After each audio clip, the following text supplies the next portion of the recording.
Hello, folks. Another episode of Burning Platform, and a real pleasure and honor to have Malcolm Frank back. He is a regular contributor to this series, and most of you know him as because of his illustrious career in IT services, Cognizant, and a couple of other firms before that. But today we're going to talk about the state of enterprise AI. For the last 3 years, he's also become a market analyst. He's been sending out a weekly newsletter on the state of AI, very impactful. And he's also got a startup, TalentGenius. So we're going to talk about both perspectives. Malcolm, welcome. Thank you for joining me again. How are things in St. Augustine? They're fantastic. We were hurricane free this year, so that was a big win. But overall, really excited about what we're doing, where this market is, and I think we're at an inflection point, which is an important one now that we're 3 years into this Gen AI journey.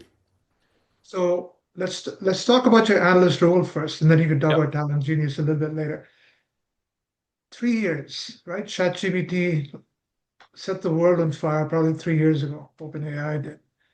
And yet now, it seems like every 2 months, the market is shifting, right? Gemini now is suddenly accelerating. Microsoft drifting, and OpenAI probably overcommitted in terms of investment and so on. Um, so, but in all this, we've gone from generative AI to agentic AI. We're now talking about physical AI and so on. Tell me your perspective. I mean, you write a weekly newsletter. You've been watching this market closer than anyone else. Yep. Give us your perspective. Yeah, well, our focus is not on the AI stack itself. There's enough discussion, enough opinion, too much confusion. I'm not about to add to that. And what I mean is what's happening at the chip layer through the models and then to this Cambrian explosion of agents that we're currently experiencing. So you're right, that's evolving extraordinarily quickly.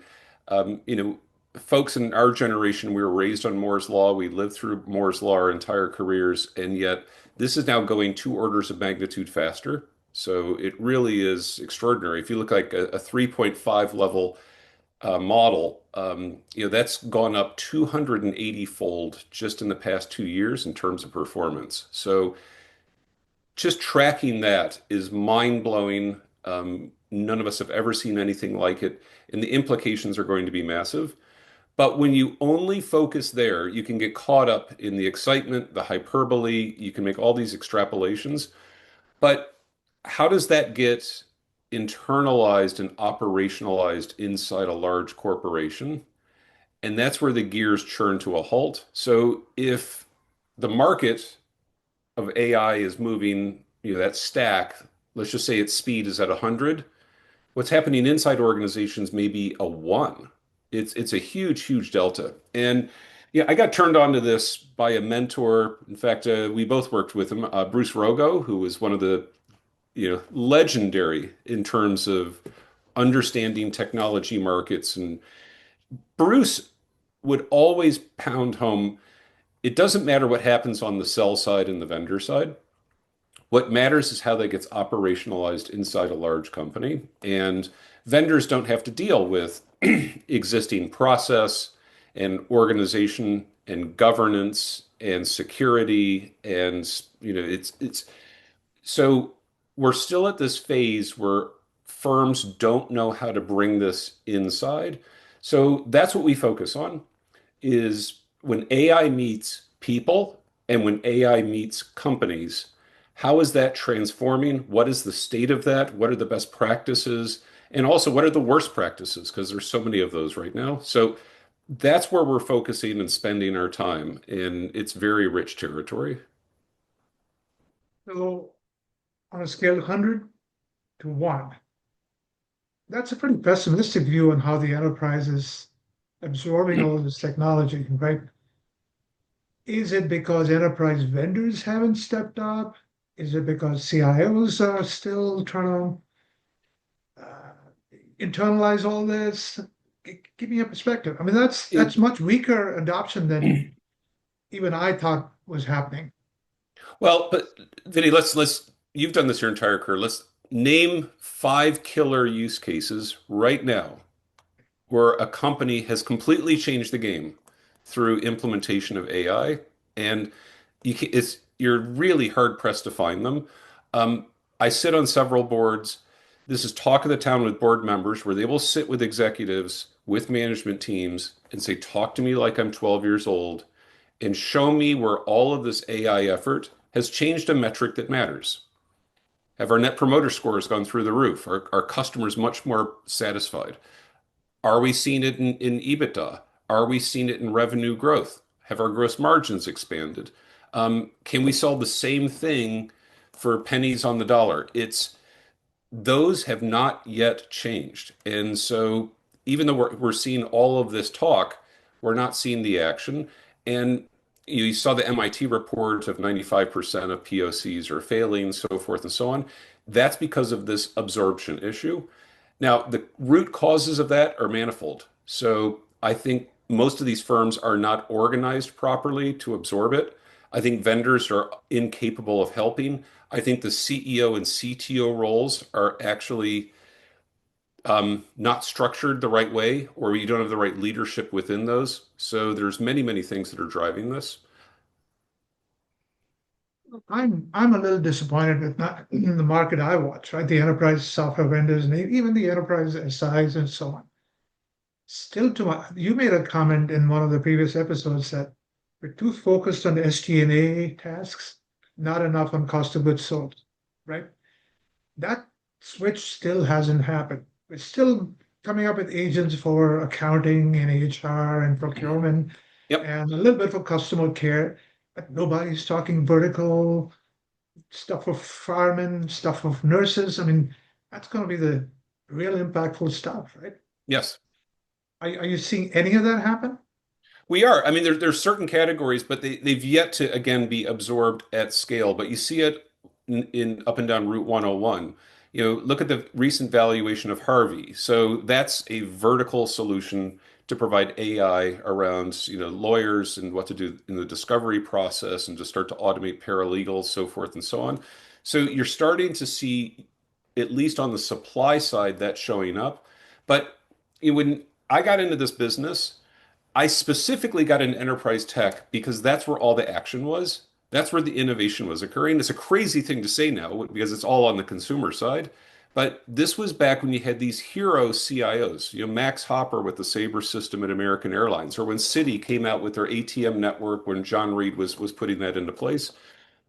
What's happened in the last 20 years is most CIOs have become vendor managers and the Great point. that muscle of building bespoke software inside the firm has almost collapsed because everybody just would lean on SaaS vendors and systems integrators to put these things in place. But the lion's share of all of that work, history is going to note this from 2000 to 2025, has been almost all SG&A focused solutions. And so when you get into the Salesforce movement or obviously Workday, ServiceNow, great companies, not to disparage them in any way, shape, or form, but those are SG&A horizontal functions. And Coke isn't going to beat Pepsi because it pays its employees a day earlier. So this that cost of goods sold, they need to remuscle on how does the internal IT function recognize the art of the possible, looking at everything that's going on in the AI community, and how do I curate that, bring that into my organization, understand strategically what we're trying to achieve, and then implement that so it's intrinsic to the customer experience. So it completely transforms what the product is or what the service is. That is where the action is going to be. I think that's where winners and losers are going to separate. But very few firms have that institutional capability to pull that off again and again. The other thing I'm seeing is there's so much attention to agentic AI, not as much on physical AI. I mean, Yes. when you look at, if you believe what Trump is saying, we're getting $20 trillion in foreign direct investment here. A lot of that is going to go into physical plant, data centers. There's going to be a lot of physics in there, right? So robotics and drones and UAVs and exoskeletons, God knows all that is going to become really important. I'm not seeing enough attention, or maybe I'm not seeing it. Are you hearing much of that? Maybe in, in No, the Boston robotics circle. no. It's that still feels very sciencey fictiony. And I I can't figure that out other than it could be this generation of technology leaders has been focused on these software solutions and how to digitize process as opposed to create completely new machines that are going to be transformative. Again, it's just a function of that SG&A versus COGS focus that these groups have had. The other thing that's really fascinating is when I was at Gartner in the late 90s, we coined the term BOPS, Bond, Oracle, PeopleSoft, and SAP. Because that was top of the heap from a Wall Street valuation perspective. Seems like prehistoric right now, right? Then it moved to FANG, Facebook, Amazon, Apple, Netflix, Google. Now it's the Magnificent Seven. The valuations of NVIDIA and Microsoft, the hyperscalers and so on, are almost 50 times that of a SAP or Oracle and so on. Infrastructure just seems to be hot right now. In our lifetimes, it never was, right? What has changed? Is it just the rapid growth? Is Wall Street just valuing growth much Nope. more? No, it's I think there's a real logic to it. And we have seen this before. And it's interesting. Most people don't recognize it because they weren't there. But you and I were there. I see parallels to when client server really came to the fore. So that shift from mainframes and minis into the N-tier open systems client server model. And for the first several years of that, like the early 90s, all the value went to the infrastructure of that model. And so when relational databases were really taking off, when it was Ingress and Informix and Sybase, Oracle obviously won, DB2. We also saw it with TCP/IP and networking, and then obviously Cisco started to win that battle. And then there were the Unix box providers, and it's crazy to think that this started with firms like AT&T and NCR and Unisys, but of course it was Sun and HP, IBM. So what was occurring, it was just working its way up the stack. And people knew that this was the right model.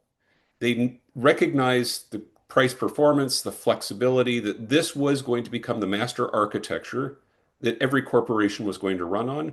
But people didn't really know the use cases. So it's almost like walking into a casino.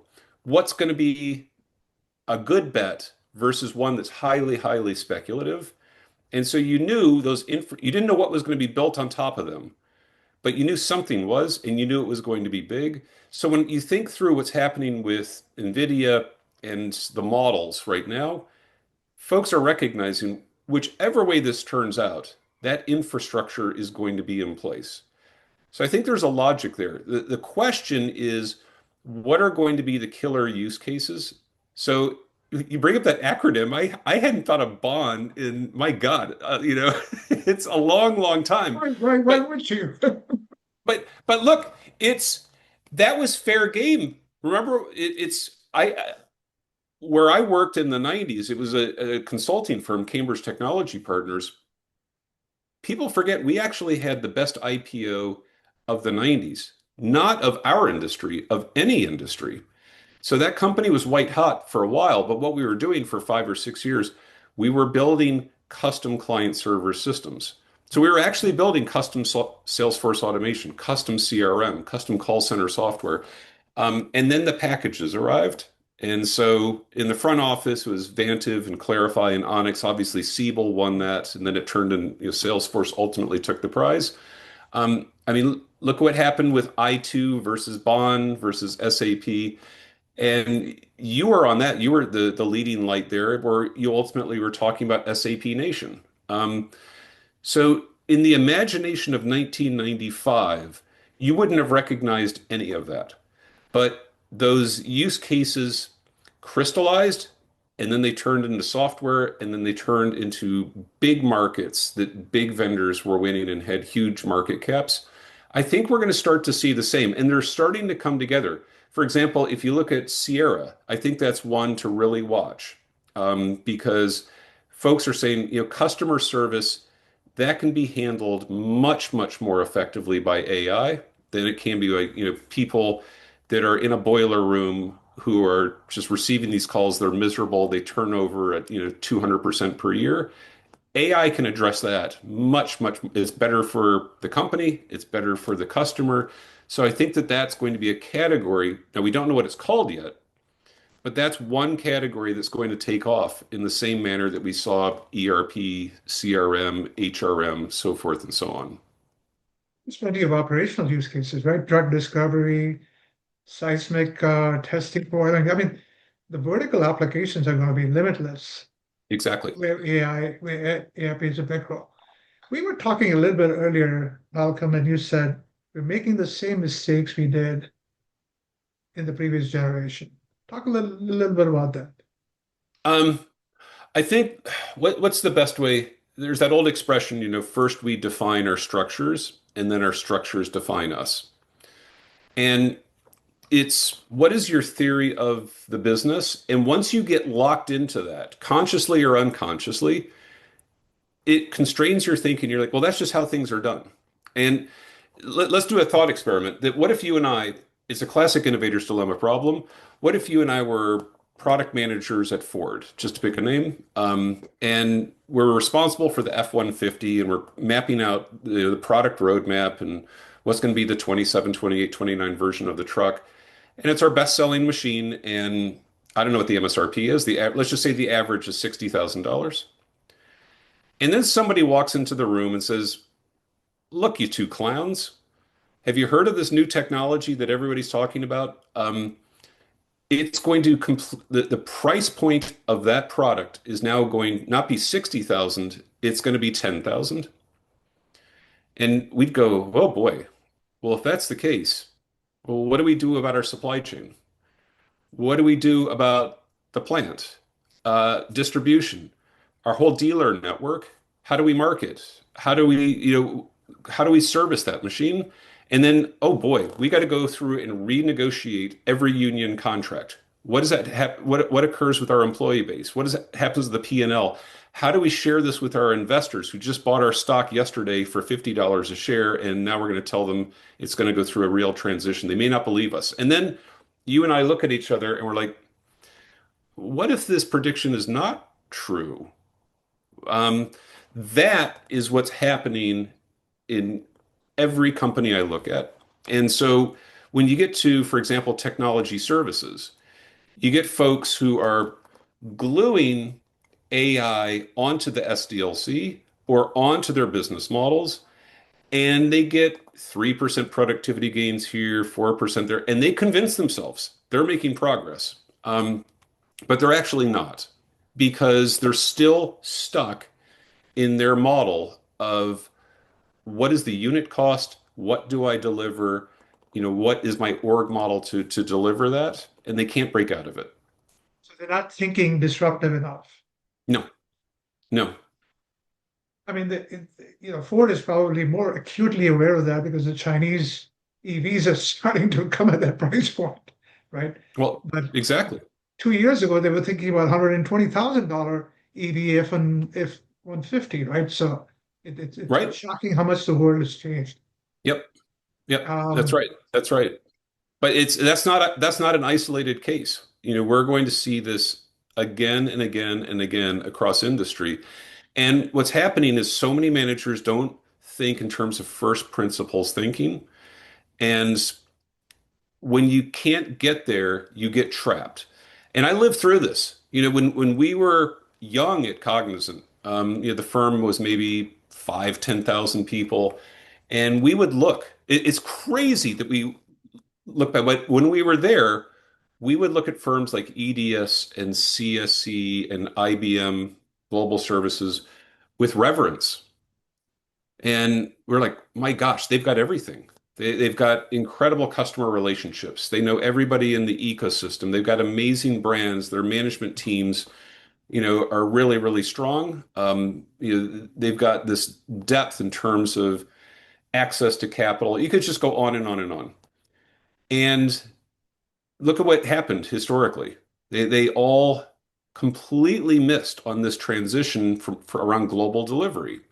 And our mindset, sort of first principles thinking, was we've got to start with a global delivery model for everything that we do. And once you start there, then you work your way back to the customer. And we were able to deliver at a price point and a quality point that these firms just couldn't address. And again, they got into kidding themselves. They would do an acquisition of a subscale offshore provider and say, okay, I've checked that box, we're going to be fine. And it actually compounded the problem, made it worse, not better. And so you see the same thing occurring with AI that occurred there. But here's the challenge. It's happening at a much greater scale and it's occurring much, much faster. So, firms that can't recognize that they're trapped in those mental models, and they should be looking, 20, 30 backwards of where is this going to take us? What is going to be the unit cost? What is AI going to do versus are people going to do? If they can't create that org model and start to implement that immediately, we're going to see tremendous churn in these markets. So let's go back to Wall Street for a minute. You look at Oracle, right? Shot up because their RPO looked great, right? New buzzword, new acronym. Um, Suddenly Wall Street realized that, hey, look, they're too dependent on a customer, which may not be able to justify that valuation, right? I don't remember Wall Street reacting so quickly with any stock. Maybe I'm just not that focused on Wall Street. That was amazing to see how Wall Street is learning to pick into some of the exaggerations and speculation we're seeing in the market. Are you seeing that, or was that just a one-off? Um, it's not a one of, well, first of all, never bet against Larry. So there's, you know, he's been able to he had the same issues with every chapter of the market shifts of when we went to internet and we went to mobile, when we went, it's so, um, until proven otherwise, my money would always be with Larry. But it's such an important case because the street is focused because they think that's a harbinger around this 100 to 1 issue. So where Oracle has gone, they've tried to do the bank shot of working with the model providers. But if you start to look at is this absorption going to start at scale within the enterprise, where does the value go? And can Oracle still have a special place within that? Or do they suddenly start to get bypassed? And so I think the street is just really, really confused around the Oracle issue, but it gets beyond that. It's, what is the new stack going to be inside the enterprise, when we get to an AI first model? Well, why don't we transition to your firm, TalentGenius? First of all, describe to the audience what it does, and then talk about, as an entrepreneur in this AI craziness, what have been your, you know, summarize that for us. Yeah, we do two things, but it's all about combining people with AI to solve problems in a new way. So we help people find AI talent and match people to agents. So we can look at any job that you want to deliver against. So it could be an RFP, it could be a project plan. And instead of showing up with a typical pyramid, it's going to be time and materials of these human beings delivering against that. We actually say, what are the agents that could deliver that? And then based on what are those agents, we could say, okay, who are the people that can be combined with that to solve that in a completely new way? And it really is mind-blowing. We're starting to see not 10, 20% gains, but 5 times more efficient, half the time, much higher quality. And the way we do that is we're able to decompose people as well as agents. So we can take a person, take their CV and their background, and understand what are all of their skills, what are all their capabilities, their experiences, and not just those hard attributes, but the soft ones, meaning what are their cultural attributes and backgrounds based on where they've had success, where they've worked, what their background is. You can start to determine personality profiles to know where they're going to really, really succeed. We're able to do the same thing with agents. So we look at an agent as just a human, a digital worker. What is it capable of? What skills does it have? Where does it work best? And what you're finding, Vinny, in most cases, you can't just go exclusively agent or exclusively the person. It has to be combination. So where do you combine the right team of people with the right team of agents to solve a problem in a completely new way? So that's where we started, and that really is the future of work. So we've got a platform that does that. Now we've actually started building solutions around that for clients. So that's on our agent-powered platform. And these are really taking off. So you could see solution areas such as around sales automation. So how do I leverage agents and agentic teams for lead generation? We're starting to see, speaking of Sierra, what do you do around customer service automation, voice automation? A lot of demand there. Uh, One that's really fascinating that I'm excited about is just as a board member is an AI board member. So if you had an 8-person board, what if you added an AI? What would the AI do? What would the AI see? And it's a fantastic use case, and it's mind-blowing in terms of you know comparing how the firm is performing vis-a-vis the competition. What's happening with talent flows, and are you winning the war for talent? Are you losing it? How is AI transforming the business models of each company in that marketplace? And then more pedestrian issues around governance. What do you do about ISS, Glass Lewis, or what are the cyber attacks that have occurred in your space? Are you ready for those? So you have this hyper intelligent, contextually aware board member that can do that. A couple of other areas we're seeing that are really taking off. Cyber is clearly one. I think you can't do cyber without agents going forward. Software development, so teams that are on Cursor and now frontier models that are focused on completely new levels of performance in terms of software development, and then also design. So marketing teams, whether it's web design, product design, campaign management, to have agents that help from a marketing standpoint. So we're starting to see these use cases. So we stand up agentic teams that can go solve those problems. So, the world that I've been, I'll give an example. In the time of the Great Happiness, we would build websites for firms, back in the internet bubble, and we would charge them $1 million with a straight face because that's actually what it took to build up, that web presence for a Fortune 500 company. And pound for pound, what we were doing, you could do that today for $10,000. We're seeing exactly the same type of dynamic around these solution areas. So whether it's software development or some of the use cases that I talked about, you can stand up these agentic teams and deliver at a completely different price quality point than you could before. So that's what we're all about, and it's really an You exciting know, time. I would not have had in my 2026 bingo card a board member as an agent. Kudos. Yeah. Question though, the people that on the talent side, human talent side, are you also coaching them about how to work with agents, getting over the fear factor, collaborating, learning to truly collaborate? What are you finding This there? we found a lot. So this was our biggest lesson in building Talent Genius. That's where we started, and we realized, Vinny, what is it? You can lead a horse to water, can't make him drink. There has to be a coalition of the willing. And so we started by going to folks and saying, this is going to be the future. This is the future of your work. This is the future of your success. You've got to get with the program. And it's interesting. Most people are not intrinsically motivated enough to go and do that, unless their boss tells them or so forth and so on.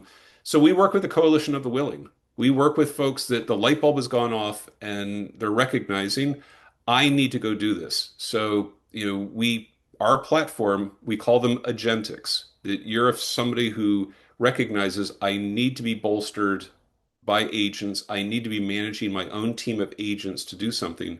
Those people, indeed, we help them. So, in fact, we track every agent in the marketplace, and we score them. So you can go on the website, and so whether it's for developers, designers, consultants, if you're in DevOps, we track every agent in the market.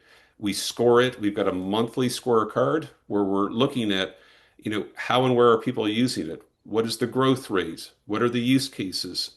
So forth and so on. So we have our own algorithms where we can judge those and we rank those. But it would be like you reading Consumer Reports or Car and Driver, and you're like, okay, well, it says this car is the best, but the way I drive or what I need it for, it may not be the best for me. So, we can then take somebody, say, again, those three variables. What are you trying to achieve? And then who are you? And then we can match the right agents to them. So that's what we're all about. But it's you have to start with that first piece. I'm seeing that there's this incredible separation in the marketplace of people who want to be agentic versus those that are just, I don't know, using it as elevated search or just talking about it, but really not doing anything about it. Malcolm, you and I both have written about fear factor of automation, right? And we wrote our books. I wrote mine 10 years ago. You wrote yours 5 years ago. That wave of fear is coming back, right? Yes. I heard from somebody yesterday, it's time for UBI again, universal basic income, because we're all going to lose our jobs and so on. Are you starting to see that? Is that a major force, or are we going to be able to slap it down like we have previous? Um, I'm long term very optimistic if we have governments and policies that allow the capitalist process to work through the system. Um, if that occurs, I am very, very optimistic about this transition. And we've lived through it before so many times as a society. You go back to 1900. I think we've talked about this previously, that it took in American society almost half the population to feed ourselves. So it was in the upper 40% of labor was on the farm. And of course, we had industrialization of farms, and now it's right around 1.5%. So it's just remarkable. But logic, if you're starting to use that mindset, you would think, well, good Lord, what happened when you had almost half of the workforce lose their jobs? That must have been a catastrophe. And yet, look at the GDP growth that the country has had over that window of time. So that's the optimist case, that we're going to have this economic expansion. We're going to have industries that we didn't know exist, or you're going to have this price elasticity that's going to occur in certain markets where, yes, the unit cost is going to collapse. There may be less labor that goes into it, but much, much more is going to be sold as a result. So I believe that if we allow the economy and technology to work their way through as they have before, there's a real optimistic case. The question is the time frame, because farm to factory was overall about a it took 2 generations for that to occur. What if this happens in a window of 10 years? That's, I think, a challenge that we're going to see. What if you have people that they would have an undergraduate degree and they could get on a lower rung inside a company and start almost in apprentice fashion, start to understand, how do I do underwriting? How do I do research? How do I, whatever it was. When those things start to be taken over by the bot, is what's going to happen to that? Will there be a lost generation? That's what I worry about the most. And we're already seeing it as an example in posh schools. And what I mean by posh schools are Ivy League and private New England colleges and private. It's where you have students that they were told when they were 18, you're the bee's knees, for no other reason than your school has a great brand. And then they get there and they take courses that were basically just social studies. And they get into the AI economy and nobody wants them. It's I thought You're it was you're because their core strength is protesting, right? I'm being, I'm being facetious, but it seems like those schools have encouraged that kind of, well, anyways. but the schools have lost their way. But the point being, if you look, for example, at the trajectory that some students are getting out of state schools with a much more pragmatic and much more STEM focused education, they are better fit for this window. So this is what I worry about deeply, is that there could be this lost generation that gets very angry about it because they feel that they were promised something and they really, really trusted these institutions. And they spent $250,000, $400,000 on an education that the market doesn't value. And how do you square that circle? And I'm really Malcolm, that worried really, about that. that 10 years may not be a far-fetched notion. You look at It's Palantir. not. Palantir, has only 2,500 or 3,000 people. For the That's amount right. of revenue it is generating, it's mind-boggling, right?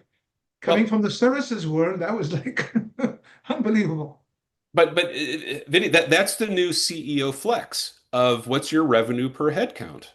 And if you get to the world that you and I spent so much time in, enterprise technology and technology services, all the tech services firms, I was talking about this, they had their pyramid. That pyramid is going to turn into an obelisk. And we're already seeing it as an example. Accenture is quietly making good progress on this. Actually, the best progress of any firm. I'm so impressed with what Accenture does, but their revenue per head has gone up 22% in the last 24 months. So that's an example where they are now starting to find these productivity gains. But how do they find it? They find it by squeezing the pyramid. It's going from a pyramid into an obelisk.